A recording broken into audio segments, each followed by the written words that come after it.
سلام دوستان عزیزم، امیدوارم حالتون خوب باشه. تو این ویدیو میخوام شما رو به مرکز تهران و حوالی میدون انقلاب ببرم. اول تو این بازارچه زیبا کمی قدم میزنیم و بعد به یه پارک بزرگ با طبیعت پاییزی میریم. اگه به این سبک ویدیوها علاقه داری حتما کانال رو سابسکرایب کن تا با هم به جاهای دیدنی بیشتری سفر کنیم.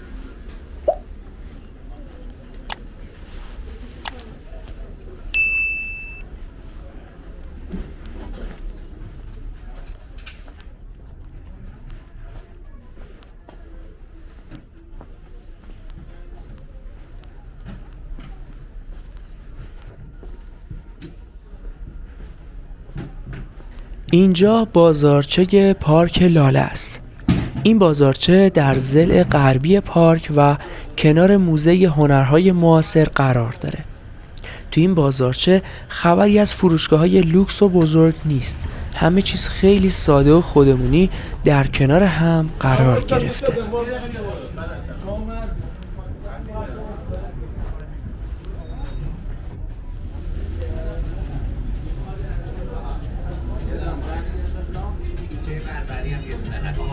دست بربریه.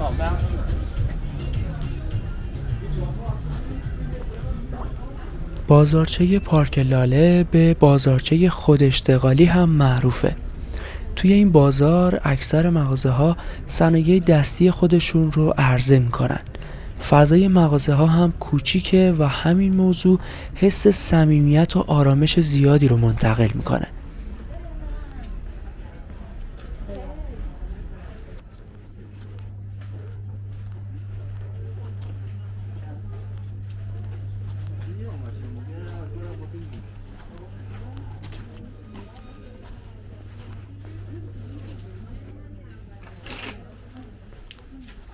این بازارچه چند تا رستوران خیلی کوچیک هم داره که میتونید غذاهای سنتی خوشمزه‌ای رو اونجا امتحان کنید.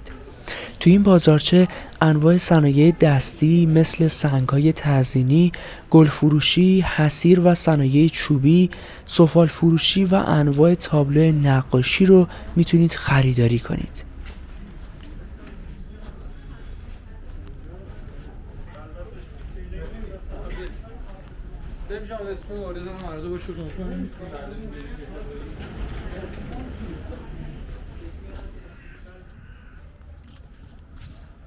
تو این بخشم چند دقیقه شما رو با طبیعت زیبای پاییزی و صدای برگ‌ها تنها میذارم تا لذت بیشتری ببرید.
خب دوستان، تصاویری که مشاهده کردید از طبیعت زیبای پارک لاله تهران بود.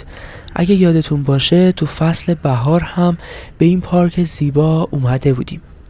پارک لاله از قدیمی ترین و محبوب ترین پارک های تهرانه که در سال 1345 هجری شمسی به نام فرح پهلوی نامگذاری و ساخته شد.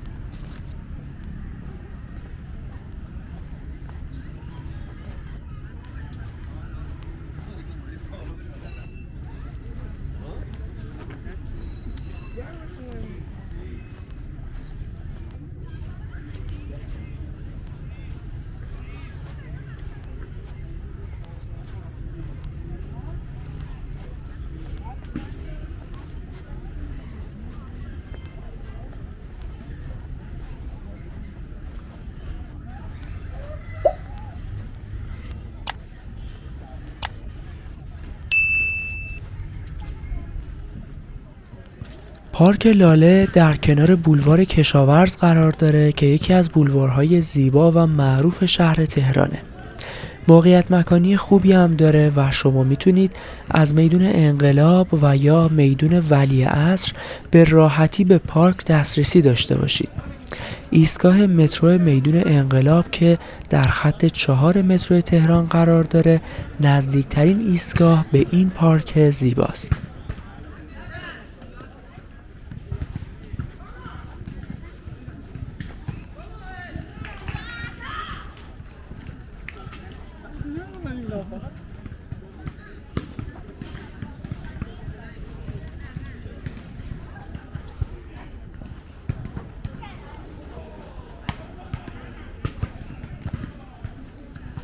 پارک لاله جزو پارک‌های بزرگ تهرانه و 35 هکتار مساحت داره.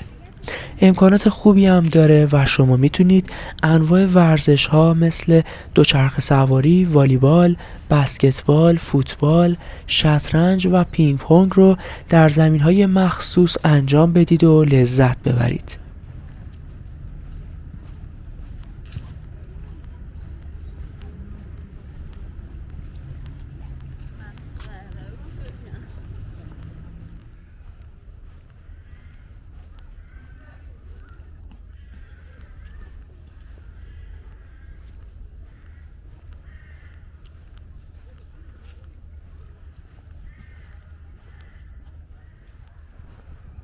دوستان عزیزم، ممنون که تا اینجا همراه من بودید.